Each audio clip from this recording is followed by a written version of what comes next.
ओम शांति। ओम शांति। आवाज आ रही है? क्लियर है वॉइस? ठीक है। कैसे हो आप सभी? ठीक है। किस किसने होमवर्क किया? जिसने भी होमवर्क किया है दिखाओ।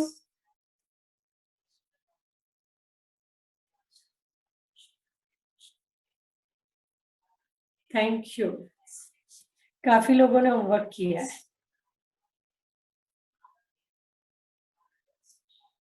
कुछ लोग घूम रहे हैं, एक जगह बैठ के करो ना।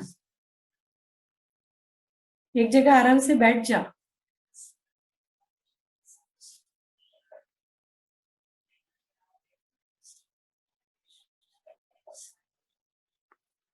ठीक है, थैंक यू। होमवर्क रखिए।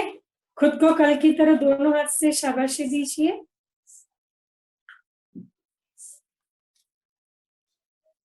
ताली बजा के फ्रेश हो जाइए।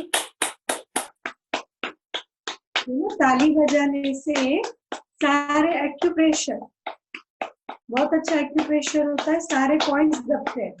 अच्छे से ताली बजाइए, जोर से फ्रेश हो जाइए। Thank you.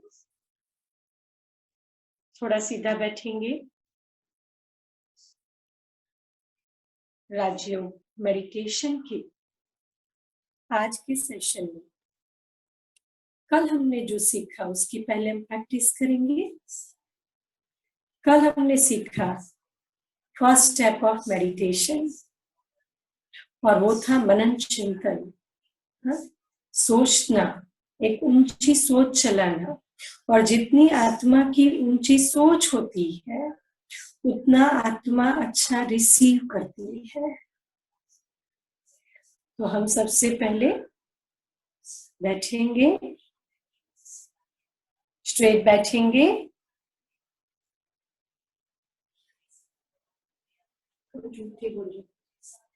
मन बुद्धि को एकाग्र करेंगे।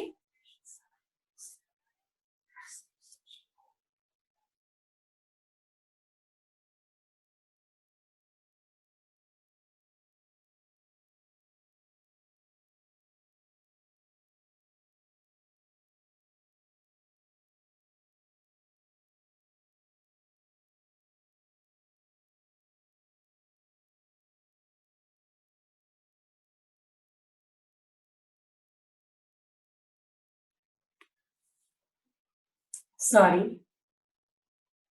तो हमारी बात चल रही थी, हम थोड़ी अच्छे से प्रैक्टिस करेंगे।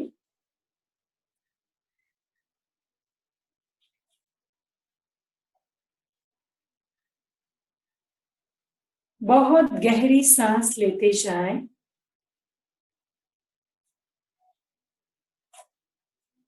और छोड़ते जाएं।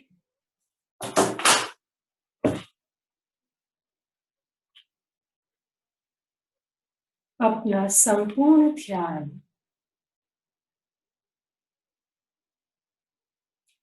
पांव की अंगूठी पर केंद्रित करें।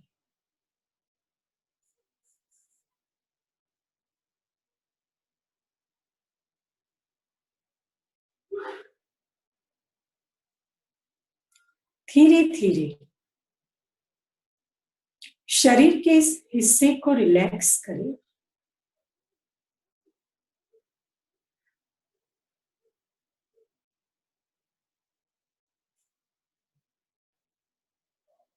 घुटन तक लाए, थाइस तक लाए,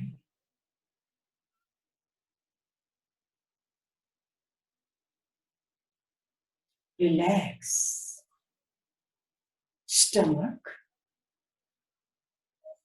रिलैक्स, शोल्डर रिलैक्स। धीरे धीरे अपने ध्यान को मस्तिष्क के बीच दो भ्रमर के मध्य भ्रुकुटी के बीच केंद्रित करें।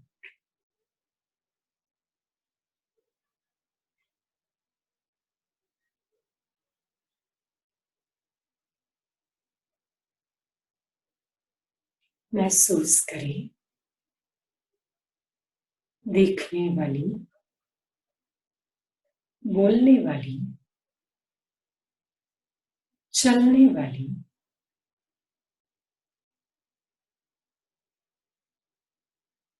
इंद्रियों से कर्म करने वाली मैं अति सूक्ष्म ज्योति बिंदु आत्मा हूं।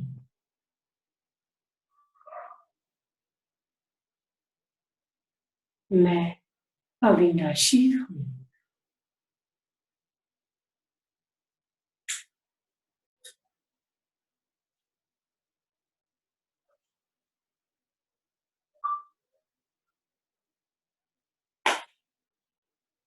शांत स्वरूप हूं।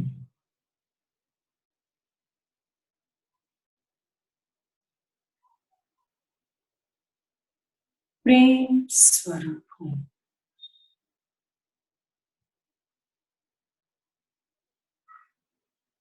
शक्ति स्वरूप हूं।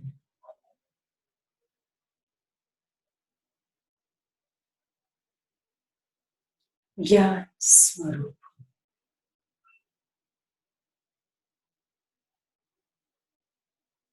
धीरे धीरे मैं आत्मा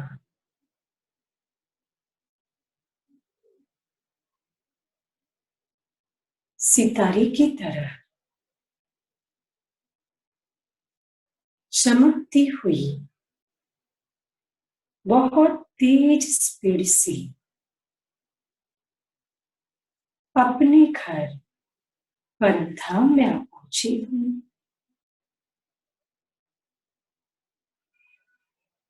इस घर में बहुत शांति है। मेरी तरह यहाँ बहुत सारे सितारे आत्माएं शांत स्वरूप में स्थित है। थोड़े समय के लिए इस वतन में ठहर जाए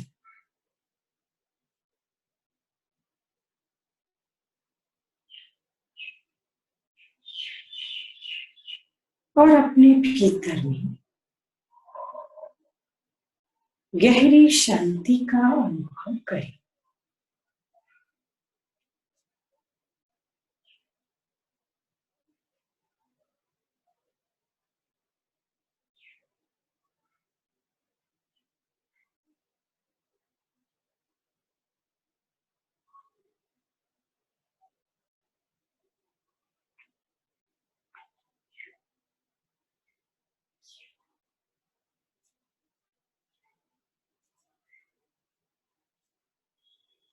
अब वापस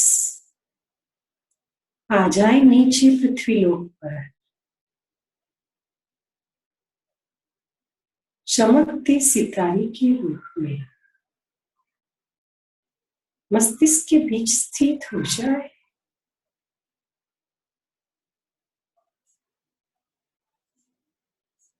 और इंद्रियों से श्रेष्ठ ज्ञान सुनने के लिए तैयार हो जाए।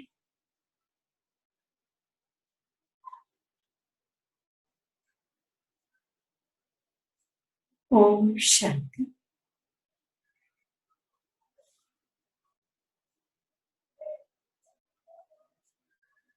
अनुभूति किया,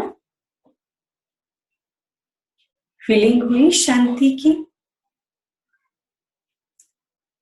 अच्छा लगा,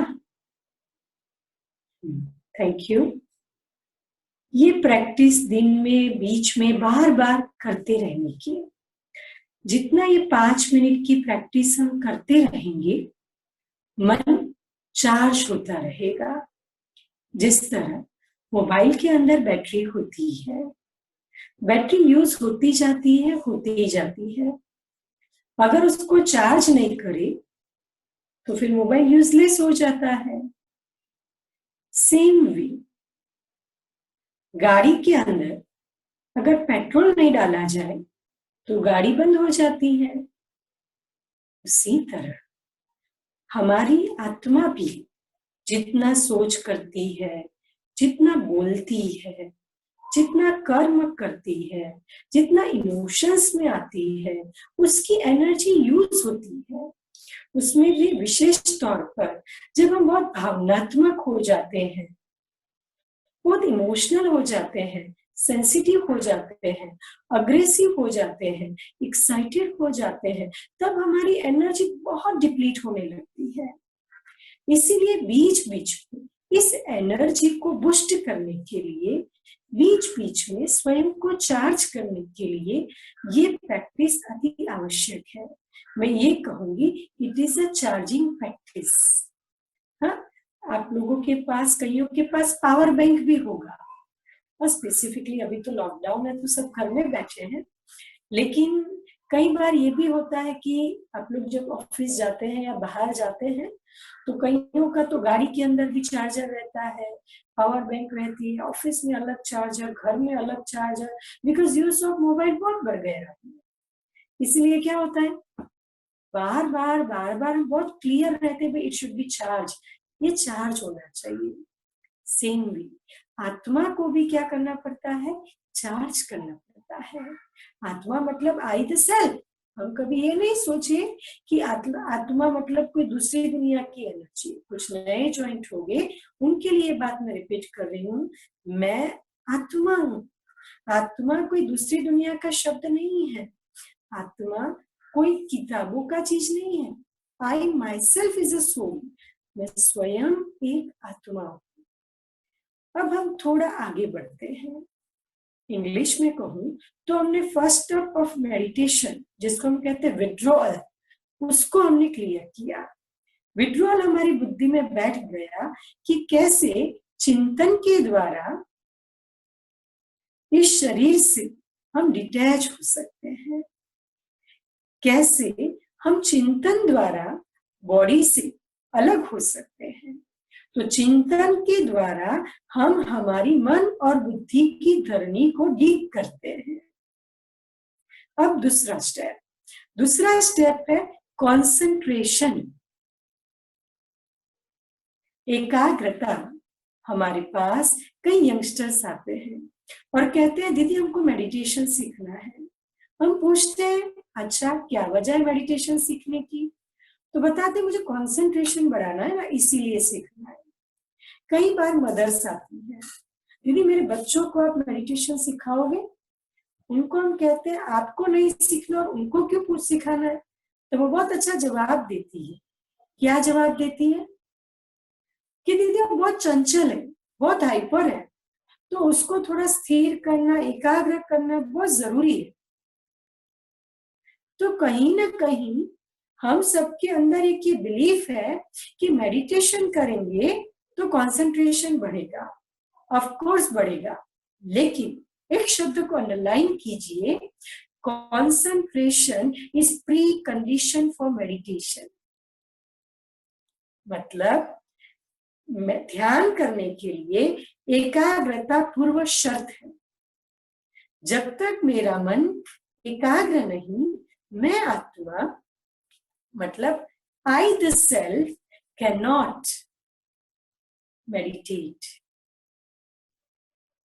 बहुत आवश्यक है मेरी एकाग्रता का होना। अब एकाग्रता का मतलब क्या, कंसंट्रेशन का मतलब क्या?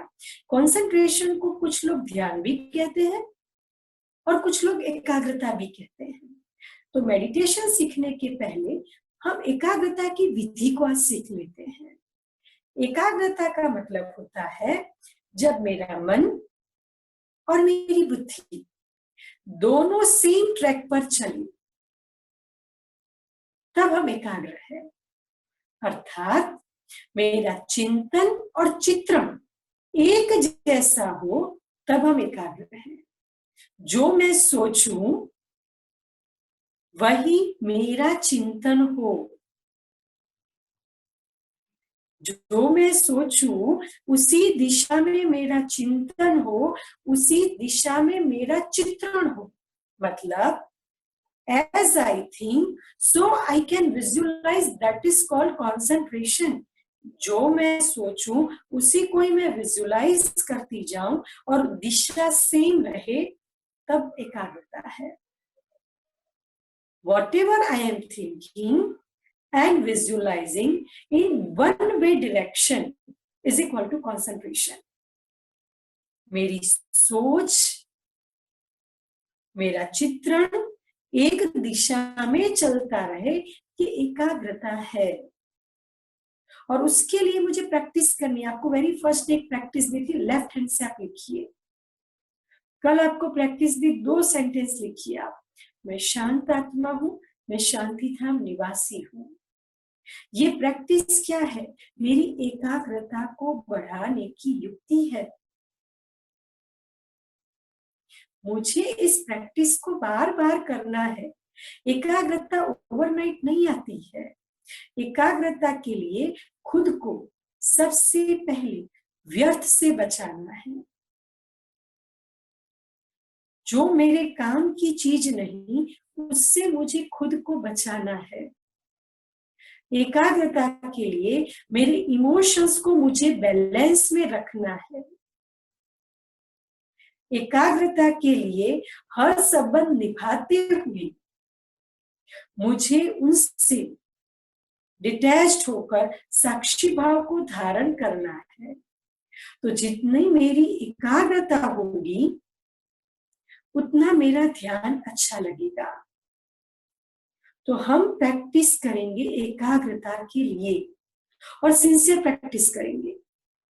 जब खाना बनाते हो पूछो, मेरा संपूर्ण ध्यान खाना बनाने में है? बर्तन करते हो पूछो, संपूर्ण ध्यान बर्तन सफाई में है? कई बार किसी को पूछते हैं दोपहर को क्या खाया था, सोचने बैठते क्या खाया था. कई बार हम गाड़ी चलाते हैं और चलाते चलाते अपने धुन में इतने मस्त होते हैं कि डेस्टिनेशन से आगे निकल जाते, फिर याद आता है अरे मुझे क्या करना था. कई बार ये होता है, हम बेडरूम से सिटिंग रूम में जाते हैं और वहां जाके भूल जाते हैं क्या चीज लेने आई थी. होता है ना ऐसा प्रैक्टिकल. ये प्रैक्टिकल एक्सपीरियंस ऑफ लाइफ है. क्योंकि एकाग्रता का कनेक्शन मेरी प्रेजेंस ऑफ माइंड के साथ है. जितना मेरा प्रेजेंस ऑफ माइंड होगा उतना मेरा एकाग्रता बढ़ेगा. जितना मैं मैक्सिमम फ्यूचर का प्लान चलते फिरते उठते बैठते, उतनी मेरी एकाग्रता भंग होगी. जितनी बीती बातों के चिंतन में रहूंगा, मेरी एकाग्रता भंग होगी. जितना कोई प्रसंग को लेकर बैठा रहूंगा, मेरी एकाग्रता भंग होगी. अब आप में से कुछ पूछेंगे, तो सिस्टर इन सब से मुक्त कैसे हो? उसके लिए हमारा एडवांस कोर्स है 5 दिन का. 5 दिन के बाद दूसरे 7 दिन का, उसमें हम ये सारी बातों को कवर करेंगे कि कैसे रिश्तों के अंदर स्टेबिलिटी रखें, कैसे इमोशंस को हम स्टेबल रखें, और कैसे किसी के साथ हमारे व्यवहार को ठीक रखें, और कैसे स्वयं की प्रेजेंस ऑफ माइंड को बढ़ाएं. फिलहाल हम एक छोटी सी प्रैक्टिस, मैं आत्मा हूं, मैं शांति धाम निवासी हूं, मैं शांत स्वरूप आत्मा हूं, मैं प्रेम स्वरूप आत्मा हूं, बच्चे की तरह इस प्रैक्टिस को करते जाएं. अब बात आती है, जब हम ध्यान सीखने बैठे हैं तो ध्यान कहाँ लगाना है, क्यों लगाना है और किसका लगाना है कि नहीं? ध्यान सीखना है, मेडिटेशन सीखना है, उसमें भी राजयोग मेडिटेशन सीखना है. तो मेडिटेशन का मतलब होता है मेडिएट. लैटिन शब्द मेडिएट से आया है और जिसका मतलब होता है हीलिंग. मेरे अंदर जो घाव है उस घाव को रुझाना, ये है मेडिटेशन. और राजयोग के अंदर हम परमात्मा के साथ योग जोड़ते हैं और उस योग को जोड़ते जोड़ते हम उस ध्यान में खो जाते हैं और खोते खोते हमारी एनर्जी को हम बूस्ट करते हैं. सवाल ये उठता है, परमात्मा के साथ मैं क्यों ध्यान लगाऊं, मैं क्यों परमात्मा के साथ ध्यान जोड़ूं? क्योंकि जब तक मेरे पास कोई ठोस कोज नहीं, तब तक मुझे कोई चीज करने की मजा नहीं आती। जब तक मेरे पास पढ़ाई की वजह नहीं, मुझे पढ़ने का आनंद नहीं आता। जब तक मेरे पास कमाई की वजह नहीं, मुझे कमाई का आनंद नहीं आता। तो उसी तरह क्यों मैं परमात्मा के साथ ध्यान लगाऊं? क्योंकि ध्यान लगाना एक्चुअली आप सबको आता है। जिससे आप प्यार करते हो उसके साथ आपका योग है ही है। और योग का मतलब होता है जोड़, और जहां जोड़ है वहां ध्यान ऑटोमेटिक जाता है। तो ध्यान लगाना हमें बहुत शुरू से आता है, लेकिन उस ध्यान को शिफ्ट करना है। क्यों शिफ्ट करना है? क्योंकि हमने रिश्तों नातों से भी ध्यान लगाया, रिश्ता जोड़ा, लेकिन कहीं ना कहीं मुझे और आप सबको इस लगाव से दुख हुआ है। और इस लगाव की वजह से, इस योग की वजह से कहीं ना कहीं हम अपसेट हुए हैं। और कहीं ना कहीं हर संबंध हमसे एक्सेप्ट करता है कि मैं जैसा हूं वैसा मुझे स्वीकार करो। तो मुझे एक एक्स्ट्रा एनर्जी की जरूरत है। हम में से सब ऐसे हैं जो चाहते हैं मैं शांत रहूं। हम चाहते हैं कि मैं बहुत लवली रहूं, मैं स्वभाव से बहुत सरल रहूं। और कई ऐसे हैं जो ये भी चाहते हैं अगर मेरे मुताबिक सब चले तो मैं बहुत अच्छा हूं। मेरे को गुस्सा आता है क्योंकि आप ऐसे करते हो, मैं आपसे रूठती हूं क्योंकि आप ऐसे करते हो। कहीं ना कहीं हम दूसरों को ब्लेम भी करते हैं। अब दूसरों को ब्लेम न करके स्वयं को इतना सशक्त करें कि कोई बदले ना बदले, मैं अपने एटीट्यूड को बदलूं। स्वयं से पूछिए, किसी को बदलना आसान है या खुद को बदलना आसान है? चलते चलते आपके रास्ते में कोई मेंटल आ जाता है, आप अपना रास्ता बदल देते हो ना? आप पागल को नहीं बोलते तुम अपना रास्ता बदलो। चलते चलते आपके बीच में कोई कुत्ता आ जाता है, आप साइड हो जाते हो, कुत्ते को नहीं कहते मैं आ रहा हूं तुम रास्ता बदलो। सेम वे जीवन भी एक ऐसी यात्रा है। चलते चलते वैरायटी टाइप के लोग आएंगे, हम उन्हें नहीं कह सकते कि आप बदलो। अगर मुझे मेरी एनर्जी को बचाना है तो मुझे खुद बदलना होगा, और उसके लिए मुझे खुद अपनी वृत्ति को बदलना होगा। और वृत्ति बदलेगी तो ऑटोमेटिकली दृष्टि बदलेगी, दृष्टि बदलेगी तो ऑटोमेटिकली सृष्टि बदलेगी और कृति भी बदलेगी। एग्जाम्पल के तौर पर आप सपोज कहीं जा रहे हो और आपने एक कुत्ते को देखा, बैठा है। रोज आपके जाने का वो रास्ता बन गया है। रोज आप उस कुत्ते को देखते हो, कभी वो खाता है, कभी वो भौंकता है, पर ठीक है, फाइन, क्योंकि वो आपको डिस्टर्ब नहीं करता है। एक दिन आप जा रहे होते हो और वो कुत्ता अचानक पीछे से आपको बाइट कर देता है। अब क्या होता है? अब क्या होता है? अब जब दूसरी बार हम वहां से जाते हैं तो थोड़ा डर के जाते हैं, थोड़ा संभल के जाते हैं। क्यों? कहीं काट ना ले। होता है ना ऐसा, कहीं बाइट ना कर दे। तो देखो मेरी वृत्ति बदल गई। पहले उसके प्रति मुझे कोई फीलिंग नहीं थी, लेकिन मुझे अनुभव हुआ, अब मेरी वृत्ति बदली। अब वृत्ति बदली तो दूसरे दिन मेरी दृष्टि भी बदली, और दृष्टि बदली तो अब क्या हुआ? मेरी कृति, मेरा कर्म बदल गया। अब मैं चौथे को भी बोलूंगा, ए संभाल के रहना, ये कुत्ता बहुत अच्छा है लेकिन कल मेरे को काट लिया, काट सकता है। तो मेरी वृत्ति को बदलने के लिए, मेरी आदतों को बदलने के लिए मुझे एक्स्ट्रा एनर्जी की जरूरत है। और वो एनर्जी दुनिया की सुप्रीम एनर्जी से ही मिल सकती है। दुनिया के इंसान हमें टेम्पररी बदल सकते हैं। मैं अगर खुद पे बहुत ध्यान रखती हूँ, मैं टेम्पररी बदल सकती हूँ। परमानेंट बदलने के लिए मुझे रूट से खुद को ठीक करना पड़ेगा। और रूट है सोल कॉन्सियसनेस, बार बार आत्मा का चिंतन। और उसमें जब हम परमात्मा के साथ जुड़ते हैं तब वो मेरे में बदलाव आता है।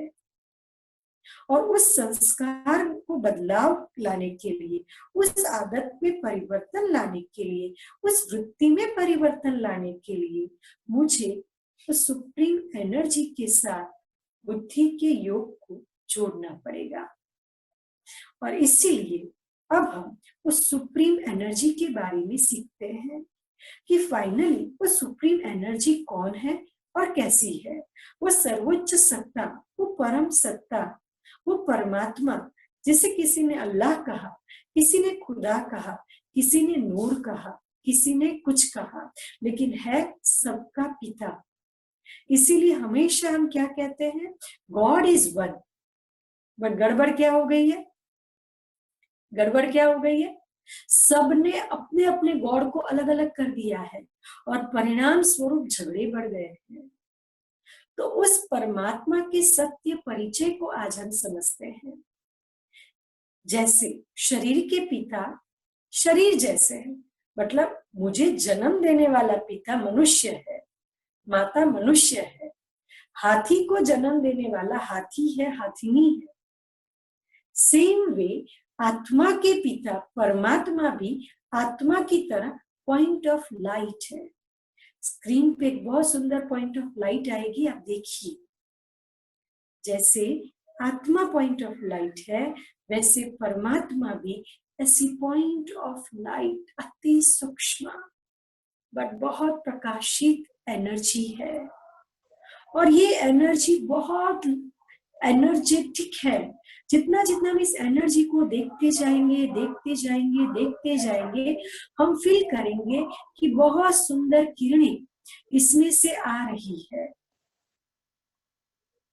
सूरज की तरह ये तेजवान नहीं है, लेकिन बिल्कुल बिंदु है। बिंदु इतना है, गुणों में सिंधु है। जैसे मैं आत्मा ज्योति बिंदु, मेरे पिता भी ज्योति बिंदु। मैं आत्मा निराकार, मेरे पिता भी निराकार है। मुझ आत्मा में सारे गुण हैं, मेरे पिता में भी वही है। माँ बाप और बच्चे का ब्लड सेम होता है। सेम वे मुझ आत्मा के जो संस्कार है वही मेरे पिता के हैं। मेरे पिता के द्वारा मुझे विरासत में मिले हैं। देखिए परमात्मा के निराकार चित्र को कैसे। जैसे मैं शांत स्वरूप हूं तो वो शांति के सागर है। नेक्स्ट स्क्रीन आएगी, आप देखेंगे परमात्मा के अलग अलग गुण जो मुझ आत्मा जैसे हैं। इसको ध्यान से देखिए। हमारा नाम राशि पर पड़ता है, लेकिन परमात्मा का नाम कर्तव्यवाचक है। अल्लाह मतलब ऊपर रहने वाला प्रभु, जो इस भू से परे है। नूर जो एक ज्योति है। ईश्वर जो सबका वर है। पशुपतिनाथ, सोमनाथ, अलग अलग नाम है। मैं आत्मा शांत स्वरूप हूं तो मेरे पिता शांति के सागर है। मैं आत्मा प्रेम स्वरूप हूं तो मेरे पिता प्रेम के सागर है। मैं ज्ञान स्वरूप हूं तो मेरे पिता ज्ञान के सागर है। मैं शक्ति स्वरूप हूं तो मेरे पिता सर्वशक्तिवान है। जितना जितना मैं उसके साथ रिश्ता जोड़ूंगी वो एनर्जी ऑटोमेटिकली मेरे अंदर आती जाएगी। सवाल ये उठता है कि हम कैसे माने कि निराकार ही परमात्मा है। तो देखिए परमात्मा के बारे में 3 बिलीफ है, साकार, आकार और निराकार। किसी देहधारी को भी हम परमात्मा के रूप में पूजते आए हैं। किसी के लिए श्री राम ही उनका भगवान है, तो किसी के लिए श्री कृष्ण ही उनका भगवान है, तो किसी के लिए जीसस क्राइस्ट उनका भगवान है, तो किसी के लिए उनके गुरुद्वारे में गुरु नानक जी ही उनका भगवान है। तो जिसमें जिनकी श्रद्धा है उनको भगवान समझते हैं। बट सत्यता तो कोई एक ही हो सकती है। तो एक बिलीफ है साकार स्वरूप को परमात्मा समझना। दूसरा निराकार, निराकार अर्थात ज्योति बिंदु। अब हम आपके सामने कुछ पैरामीटर्स रखते हैं और उस पैरामीटर्स के बेस पर आप खुद जज कीजिए कि मैं परम सत्ता को निराकार कहूं, साकार कहूं या प्रकृति कहूं, क्योंकि कुछ लोग प्रकृति को भी परमात्मा मानते हैं, इसीलिए सूर्य देवता की पूजा करते हैं, पीपल के पेड़ की पूजा होती है, साथ ही साथ कई बार तुलसी के पौधे की पूजा होती है, गाय माता की पूजा होती है। तो कुछ लोग परमात्मा को प्रकृति समझ लेते हैं। अब मैं आपके सामने कुछ निशानियां रखती हूँ, जिसको हम कहेंगे parameters to diagnose who is God. भगवान कौन है? पहला, परमात्मा उसे कहा जाता है जो सर्वोच्च है, जो ऑलमाइटी है, जो सबसे ऊंचा है। परमात्मा उसे कहा जाता है जो सर्वधर्म मान्य है, मतलब हर धर्म वालों ने उसे स्वीकार किया है। परमात्मा उसे कहा जाता है जो सबसे न्यारा है, जन्म मरण के चक्कर से न्यारा है। परमात्मा उसे कहा जाता है जो सर्वदाता है। कई बार ये होता है हमारे पास कुछ नहीं है तो हम बहुत इजीली कह देते हैं भगवान के पास जाओ, वो दे देगा। बुद्धि भी चाहिए तो भगवान के पास, बच्चा भी चाहिए तो भगवान के पास, धन भी चाहिए तो भगवान के पास। कहीं ना कहीं हम ये मानते हैं कि वो सब कुछ देने वाला है। आगे निशानी है, परमात्मा वो है जो सर्वज्ञ है, नॉलेजफुल है, ज्ञानी है। और इसीलिए बचपन से आप सबने एक बात सुनी होगी, जब हमें कुछ नहीं आता है तो हम बड़े इजीली कह देते गॉड नोस, या राम जाने, या भगवान जाने। बहुत इजी वर्ड में हम ये सारे शब्द यूज करते हैं कि नहीं? बहुत इजीली ये सारे शब्द यूज होते हैं। अब हम डिसाइड करें, अगर मैं कोई साकार स्वरूप को लेती हूँ कि ये परमात्मा है, तो नाउ यू डिसाइड कि ये पांचों पैरामीटर कोई साकार स्वरूप में सेट होते हैं सही? Check it.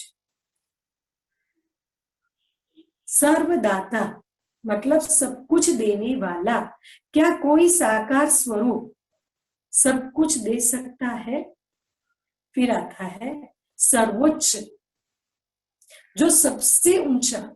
हम जिस भी देहधारी को पूछते हैं उनके अपने माता पिता हैं, उनके अपने गुरु हैं, उन्हें हम देहधारी को कैसे सर्वोच्च कह सकते हैं? मान लीजिए कोई भी आप देवी देवता को ले लीजिए जिसकी हम दिल से पूजा करते हैं, दिल से भक्ति करते हैं, उनके माता पिता उनके सामने हमेशा वंदनीय ही रहेंगे। फिर आता है तीसरी बात है सर्वज्ञ, जो सब कुछ जानता है। जो इस चक्कर के अंदर आता है वो सब कुछ कैसे जान सकता है? जो इस चक्कर के अंदर रहता है वो इस चक्कर का एक पार्ट हो जाता है, एक हिस्सा हो जाता है।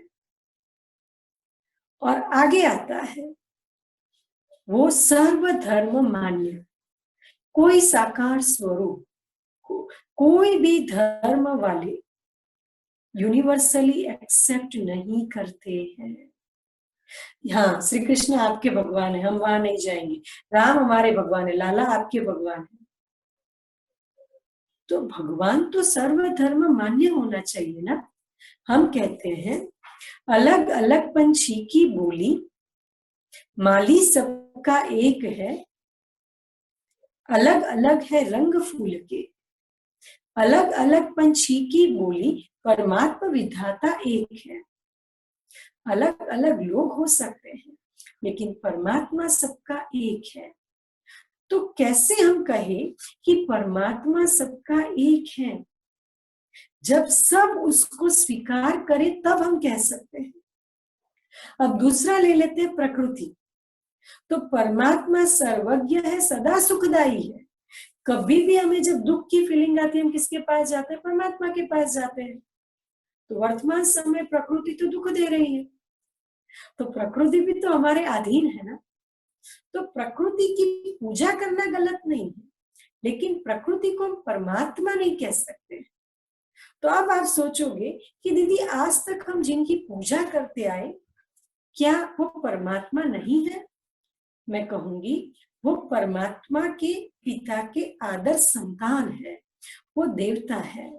अब कोई सवाल करेगा हम जिसकी पूजा करते हैं वो गलत है? बिल्कुल नहीं। जो हमारे लिए वंदनीय है, जो हमारे लिए आदर्श है, उनकी हम पूजा अवश्य करें। पूजा करना गलत नहीं है, भक्ति करना गलत नहीं है। यह बात चल रही है परमात्मा के सत्य परिचय की। अब तीसरा स्वरूप आता है निराकार। परमात्मा का निराकार स्वरूप, कैसे वो परमात्मा हो सकते हैं? तो निराकार है मतलब उनको एक देह नहीं है। निराकार का मतलब ये नहीं कि उनको कोई आकार नहीं है, उनका भी आकार है, वो भी ज्योति बिंदु है, अति सूक्ष्म है, लेकिन उन्हें मेरी और आपकी तरह ये देह रूपी आकार नहीं, इसीलिए उन्हें निराकार कहते हैं।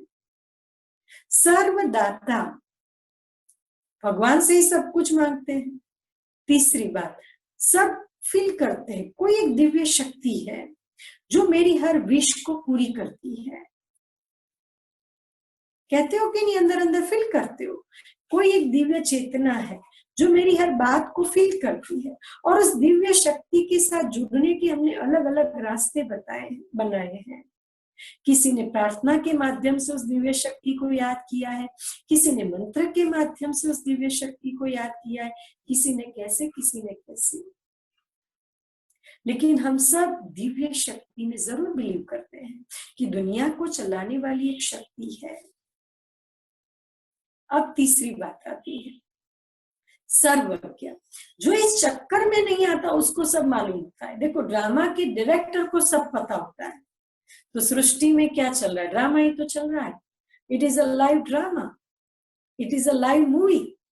हर एक एक्टर अपनी अलग अलग एक्टिंग कर रहे हैं, और इस लाइव मूवी का डायरेक्टर वो है। जब सारे एक्टर अपनी एक्टिंग भूल जाते हैं तब उसको याद करते हैं। जब सारे एक्टर अपनी एक्टिंग में गड़बड़ कर लेते हैं तब उसको याद करते हैं, क्योंकि जब हमने एक्टिंग में गड़बड़ की तभी दुख की शुरुआत हुई।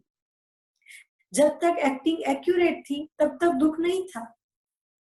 एक्टिंग में गड़बड़ होना दुख के दरवाजे को खोलना। और एक्टिंग में गड़बड़ क्या है कि जब परमात्मा ने धरती पर भेजा तब तो हमें शांत स्वरूप भेजा था, प्रेम स्वरूप भेजा था, शक्ति स्वरूप भेजा था। हम ओरिजिनली तो वो है ना, आनंद स्वरूप, पवित्र स्वरूप, ओरिजिनली तो हम वो है। लेकिन आते आते हमने क्या किया?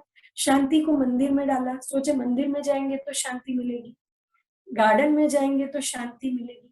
प्यार को दूसरों में तलाशने की कोशिश की। वो मेरे से प्यार से बात करे ना, फिर देखो मैं उन पे न्योछावर हो जाऊं। तो कहीं ना कहीं हमने क्या किया? प्यार को भी दूसरों में तराशा। पवित्रता हमने साधु सन्यासियों के लिए सेव कर दी, वही पवित्र है, हमको रस दिए। उसी तरह ज्ञान, हमको लगा ज्ञानी तो फिर विद्वान ही हो सकते हैं। तो परमात्मा ने हमें जिस एक्टिंग के साथ इस धरती पर भेजा था, जिस क्वालिटीज के साथ हमें भेजा था, शरीर लेते छोड़ते धीरे धीरे हमारी वो क्वालिटीज डिप्लीट हो गई, और परिणामतः क्या हुआ? गड़बड़ हो गई। और गड़बड़ हो गई इसीलिए क्या हुआ? हम रास्ता भटक गए। अब वो परमात्मा इस धरती पर आकर हमें अपना फिर से back to basic, back to originality जाने का रास्ता बताते हैं। अगर वो जन्म मरण के चक्कर में आता तो फिर वो भी तो इस सृष्टि की सारी बातों को उन्हें भी फिल करना पड़ता। इसीलिए वो जन्म मरण के चक्कर में नहीं आता, लेकिन वो एक ऐसे माध्यम को चूज करता है जो इस दुनिया के सब अनुभवों से अनुभवी है, जो हम आपको बाद के सेशन में बताएंगे कि किस तरह वो कैसे माध्यम को चुनता है। अब आता है कैसे हर धर्म वाले निराकार को स्वीकारते हैं। अब आपके सामने एक पिक्चर आएगा और उस पिक्चर के द्वारा आप समझेंगे कि कैसे परमात्मा सर्वधर्म मान्य है। इस चित्र के अंदर आप बहुत अच्छी तरह से देख सकते हो कि हिंदू धर्म के अंदर निराकार को शिवलिंग के रूप में पूजा जाता है, क्योंकि भगवान को याद करने की विधि हिंदू धर्म में पूजा है, भक्ति है। तो हमें दूध चढ़ाना है, हमें फूल चढ़ाना है, हम बिंदु को तो नहीं चढ़ा सकते। इसीलिए सबसे पहले राजा विक्रमादित्य ने सोमनाथ के अंदर शिवलिंग की पूजा की। रामेश्वरम में श्री राम ने भी शिव जी की पूजा की। गोपेश्वरम में श्री कृष्ण ने भी शिव जी की पूजा की। आप पशुपतिनाथ जाइए, वहां पर भी शिव जी की पूजा है। आप हमारे 12 ज्योतिर्लिंगम याद कर लीजिए, शिव जी की पूजा है। देवादिदेव भी हम शिव जी को ही मानते हैं। तो हिंदू धर्म के अंदर निराकार स्वरूप को शिवलिंग के रूप में स्वीकार किया गया है। अब हम चलते हैं हमारे क्रिश्चियन ब्रदर के पास, father of Christian brothers, Jesus Christ. Jesus Christ ने कभी ये नहीं कहा कि मैं भगवान हूं।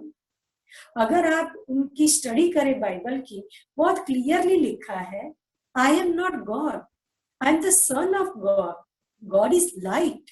और इसीलिए चर्चिस के अंदर कैंडल जलाई जाती है, लाइट के सिंबल के फॉर्म में। फिर आप चाहिए हमारे मुस्लिम भाइयों के पास, वहां पर मदीना के अंदर भी एक पत्थर रखा है जिसको कहते हैं संग ए अस्वद, जिसके संग को याद करने से या जिसके संग की अनुभूति करने से आत्मा पवित्र बन जाती है, नापाक से पाक बन जाती है। वो कहते हैं खुदा जो खुद आकर अपना परिचय देता है, वो कहते हैं नूर जो एक ज्योति है। आप चले हमारे गुरु नानक जी के पास। गुरु नानक जी ने बहुत क्लियरली लिखा है ग्रंथ साहिब के अंदर, परमात्मा प्रकाश है, निराकार है, उसे मूर्तियों में मत ढूंढो। उन्होंने कहा सतनाम साही, एक ओमकार सतनाम साही। उन्होंने भी परमात्मा को सत्य नाम के रूप में, सत्य साहब के रूप में याद किया है। सत्य निरंतर है, सत्य अनंत है, सत्य सदैव एक रस है। तो परमात्मा सत्य है, अनंत है, वो सागर है, समुंदर है, उसका अंत हम नहीं पा सकते, लेकिन उसकी एनर्जी को हम फील कर पाते हैं। महावीर स्वामी जी को भी हमेशा ध्यान में दिखाया है। किसका ध्यान कर रहे हैं? जरूर वो भी तो कोई सर्वोच्च सत्ता का ध्यान कर रहे हैं। विशेष ध्यान करके वो बिलीव करते हैं अपने को शुद्ध करो, अपने को पवित्र करो। तो सब जगह सर्व धर्मों में परमात्मा को एक्सेप्ट किया गया है निराकार रूप में। इसीलिए परमात्मा निराकार है, परमात्मा ज्योति बिंदु है, परमात्मा का नाम शिव है। क्योंकि जिसके साथ मुझे योग जोड़ना है, जिसके साथ मुझे कनेक्ट होना है, उसका संपूर्ण परिचय होना बहुत आवश्यक है। तो परमात्मा के संपूर्ण परिचय में आता है नाम, रूप, देश, काल और समय। तो परमात्मा का नाम यूनिवर्सली एक्सेप्टेड शिव रखा गया है। शिव का मतलब होता है कल्याणकारी, जो सबका कल्याण करता है। इसीलिए परमात्मा को शिव कहा जाता है। दूसरा रूप, जैसे आत्मा बिंदु है, परमात्मा भी अति सूक्ष्म ज्योति बिंदु है। देश, परमात्मा के बारे में बहुत बिलीफ है कि जहां देखो तू ही तू। हाँ, जिसके साथ मेरा प्यार है तो मुझे हर जगह वही दिखेगा। बहुत समय पहले जब मोबाइल नहीं था, कंप्यूटर नहीं था, तो लोग प्यार का इजहार करने के लिए क्या करते थे? लेटर लिखते थे। और मुझे याद है मैंने बचपन में कई बार लेटर्स पढ़े हैं। खाने बैठती हूँ तो भी तू दिखता है, आईने में देखती हूँ तो भी तू दिखता है।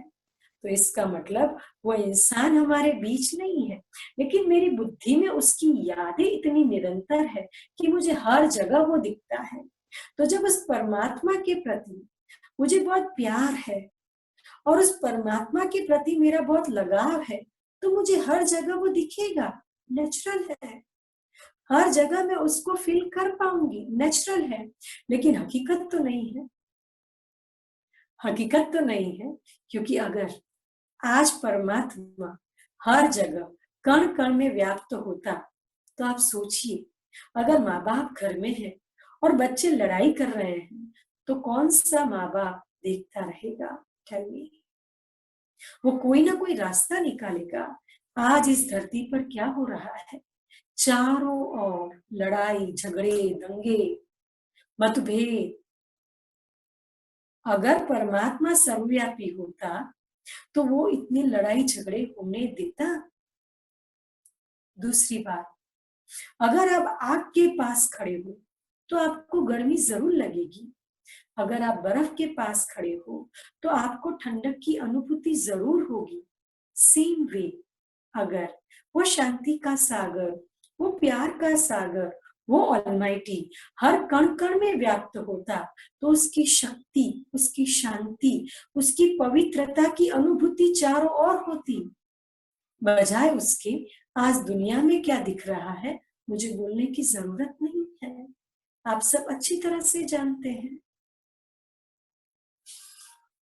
तो परमात्मा को सर्वव्यापी कहना कहीं ना कहीं भूल है, कहीं ना कहीं पाप है। सोचिए, जब हम दुखी होते हैं या कभी हमें परमात्मा की जरूरत पड़ती है तो हम भी क्या कहते? O God please help me, come and help me. हे प्रभु आओ और मुझे मदद करो। और कहीं ना कहीं हमारा ध्यान ऊपर की ओर जाता है। क्यों ऊपर की ओर जाता है? इट मीन्स वो मेरे अंदर नहीं है। और अगर भगवान सर्वव्यापी होता तो हमारा श्रेष्ठ शास्त्र गीता, जिसके अंदर लिखा है यदा यदा ही धर्मस्य ग्लानिर्भवति भारतम अभ्युत्थानम धर्मस्य संभवामि युगे युगे। मतलब इस धरती पर जब जब धर्म की ग्लानि होती है तब भगवान इस धरती पर अवतरित होते हैं। इसका मतलब वो यहाँ पर नहीं है, वो अवतरित होते हैं।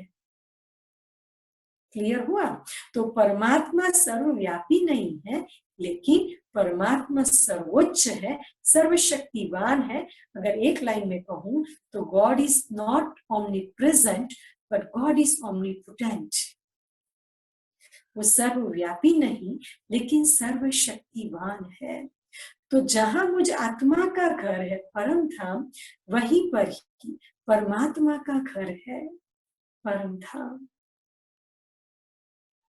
और मैं आत्मा उस परम धाम में परमात्मा को याद करती हूँ।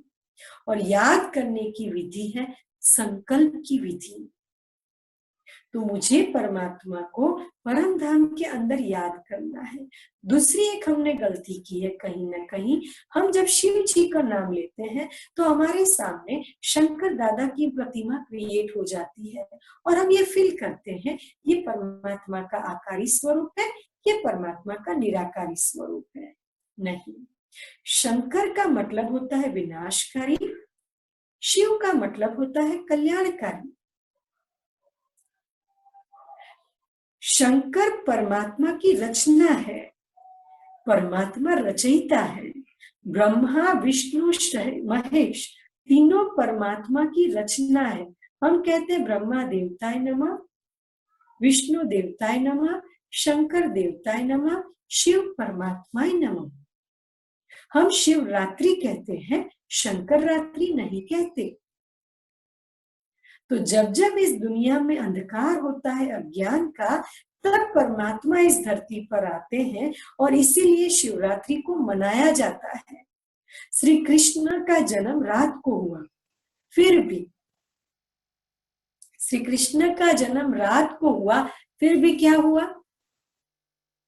फिर भी क्या हुआ? दिन में हम वो पाना झुलाते हैं, रात को मटकी फोड़ करते हैं और पूरा दिन जन्माष्टमी मनाते हैं। लेकिन शिव के पीछे रात्रि शब्द है। गोकुल अष्टमी कहेंगे, जन्माष्टमी कहेंगे, रात्रि शब्द यूज नहीं करते। लेकिन भगवान के लिए हम कौन सा शब्द यूज करते हैं? शिवरात्रि। अज्ञान रूपी अंधकार में वो अवतरित होते हैं। दूसरा, शिवरात्रि के दिन हम लोग उपवास करते हैं। एक्चुअली स्थूल भोजन के उपवास की जरूरत नहीं है, लेकिन नकारात्मक विचारों के उपवास की जरूरत है। हमें अगर उपवास ही करना है तो नकारात्मक आदतों का करें, जो आदत मुझे और दूसरों को दुखी करने वाली है। अगर मुझे यही करना है उपवास ही, तो मैं मोबाइल के अंदर जो पूरा दिन लगा रहता हूं उसका मैं उपवास करूं।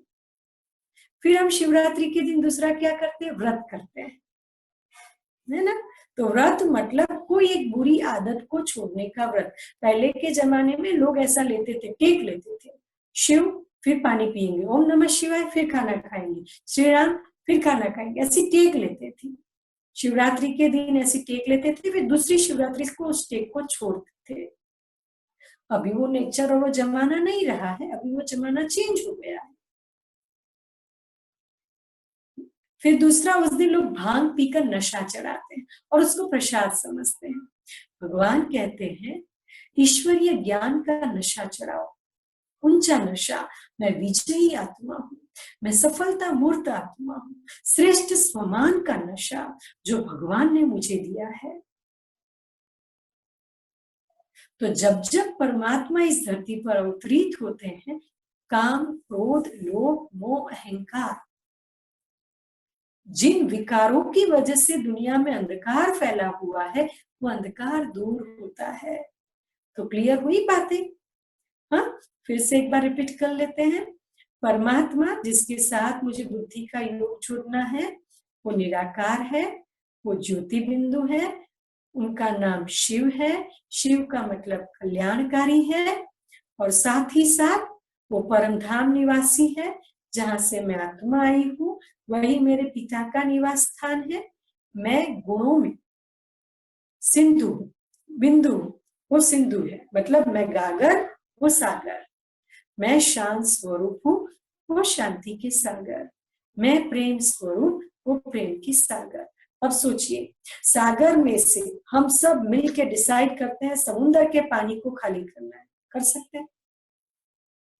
पूरे की पूरी पृथ्वी के सारे मनुष्य जुड़ जाते हैं, समुद्र को सुखा देना है, हो सकता है?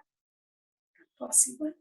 सेम वे, उस समुद्र के साथ जब मैं जुड़ती हूँ तो उसकी एनर्जी मुझे ऑटोमेटिक आती है। अगर आप आग के सामने खड़े रहेंगे, ऑटोमेटिक गर्मी लगेगी। सेम वे, परमात्मा की स्मृति से उनकी शक्तियां ऑटोमेटिक आती है। कैसे परमात्मा की शक्तियां मेरे अंदर आती है, उस बात को हम कल समझेंगे। शॉर्ट में अगर मैं सुनाऊं तो जैसी स्मृति वैसी अनुभूति। एक एक्सरसाइज कराती हूँ, सभी थोड़ा सीधा बैठेंगे और एक ऐसी घटना को याद कीजिए जिस घटना में आप बहुत दुखी हुए हैं, जिस व्यक्ति की वजह से आप बहुत दुखी हुए हैं।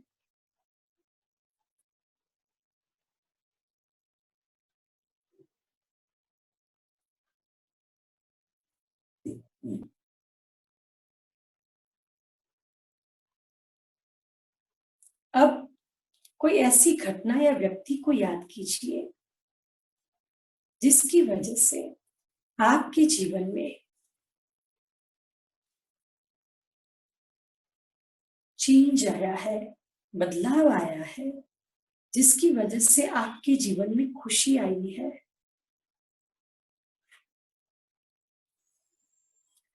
उस घटना को आप बार बार याद करना चाहते हैं और वो घटना याद आते ही चेहरे पे खुशी, वाह क्या वो प्रसन्न था, वाह क्या वो क्षण थे, शायद मेरी दुनिया वहीं रुक जाती।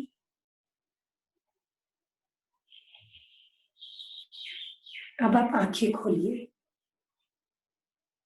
और मुझे बताइए इशारों से, जब दुख की स्मृति आती है तो फीलिंग कैसी है? डाउन। और जब खुशी की स्मृति आती है फीलिंग कैसी है? अप। Is it? मतलब जैसी स्मृति वैसी फीलिंग, जैसी स्मृति वैसी अनुभूति।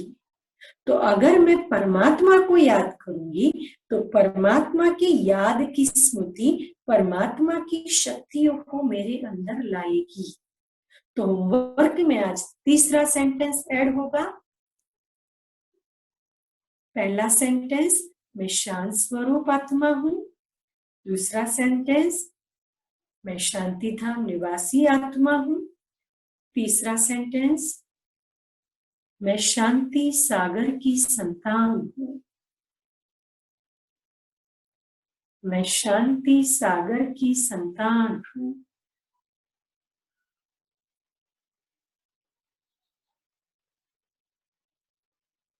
इस 3 सेंटेंस को रिवाइज करना है, रिपीट करना है। इंग्लिश में, I am peaceful soul, I live in peace world,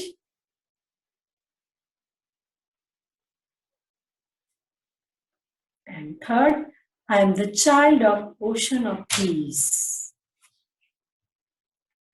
इसको आप लिखिएगा कल। और दूसरी प्रैक्टिस, प्रैक्टिकल क्या करनी है, जब आप रात को सोने जाओ तो थर्ड स्टेप आगे बढ़ाना है मेडिटेशन का। लेटते लेटते चिंतन करना है आपको। और वो चिंतन क्या करना है कि जब आप सो जाते हैं तब शरीर को गाड़ी कहेंगे, गाड़ी को बिस्तर रूपी गैरेज में पार्क कर देंगे और पार्क करके आत्मा को अपने घर शांति धाम चले जाएंगे हम, क्योंकि हम गैरेज में तो सोएंगे नहीं ना, सोएंगे तो अपने घर। तो चले जाना है बुद्धि के नेत्रों से परम धाम में, और वहां पे पॉइंट ऑफ लाइट ज्योति बिंदु परमात्मा को देखने की कोशिश करेंगे। और देखते देखते उस शांति को अनुभव करते करते आपको कब नींद आ जाएगी पता ही नहीं चलेगा। तो करेंगे प्रैक्टिकल प्रैक्टिस। पहले दिन की प्रैक्टिस, चलते फिरते उठते बैठते मैं आत्मा हूँ, मैं आत्मा हूँ, करावनहार हूँ, ब्रश करने वाली, खाने वाली, पीने वाली, बार बार प्रैक्टिस। तो इस प्रैक्टिस से मेरा फर्स्ट स्टेप ऑफ मेडिटेशन पक्का होता जाएगा। सेकंड, बैठ के जब प्रैक्टिस करो तो बीच बीच में परम धाम जाओ, वापस आओ। अब थर्ड चैप्टर, थर्ड क्या है, मैं आत्मा परम धाम गई और वहां point of light energy, supreme energy के साथ मैं टच हुई, एनर्जी ली, करंट लिया, फिर वापस आई।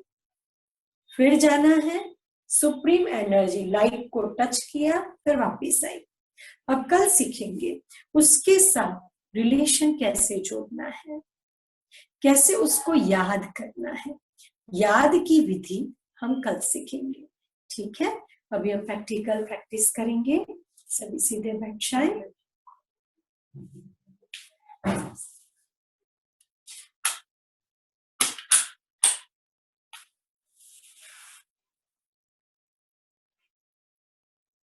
सबसे पहले आत्मचिंतन करेंगे।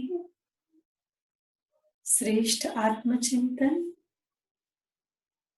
मैं अति शुद्ध पवित्र श्रेष्ठ आत्मा हूं।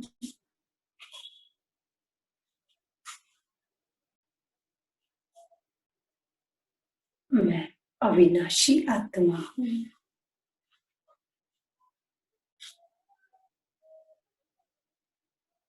इस दुनिया में देह रूपी वस्त्र के साथ मैं अलग अलग पार्ट प्ले करती हूँ।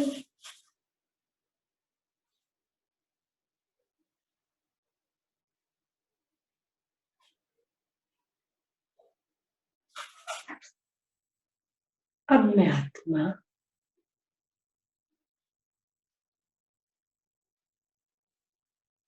देह से अलग होकर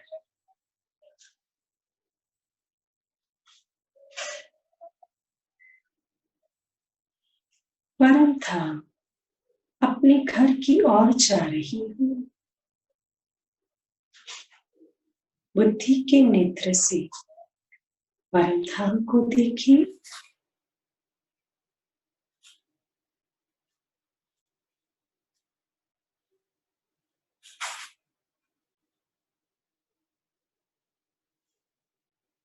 शांति के स्थान में परम पिता परमात्मा,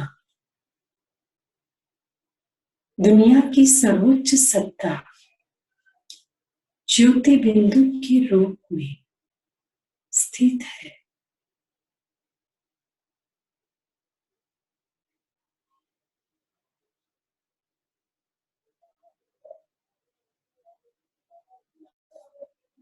परमात्मा शांति के सागर है। मैं शांत स्वरूप हूँ।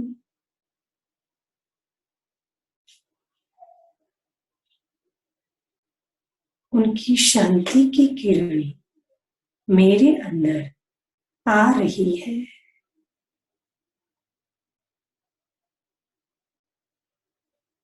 आने दीजिए उस शांति की किरणों को।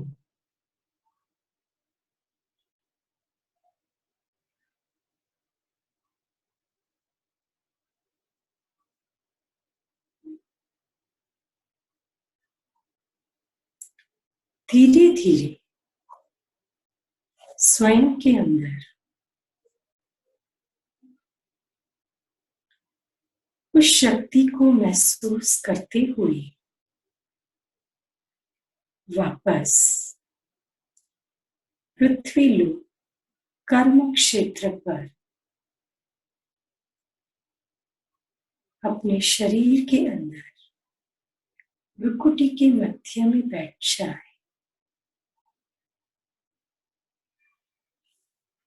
शांति के ये प्रकंपन पूरे शरीर में एवं मेरी चारों ओर फैल रहे हैं।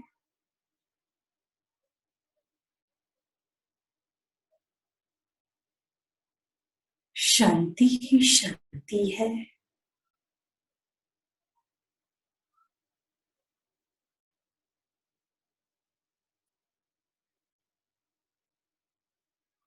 ओम शांति।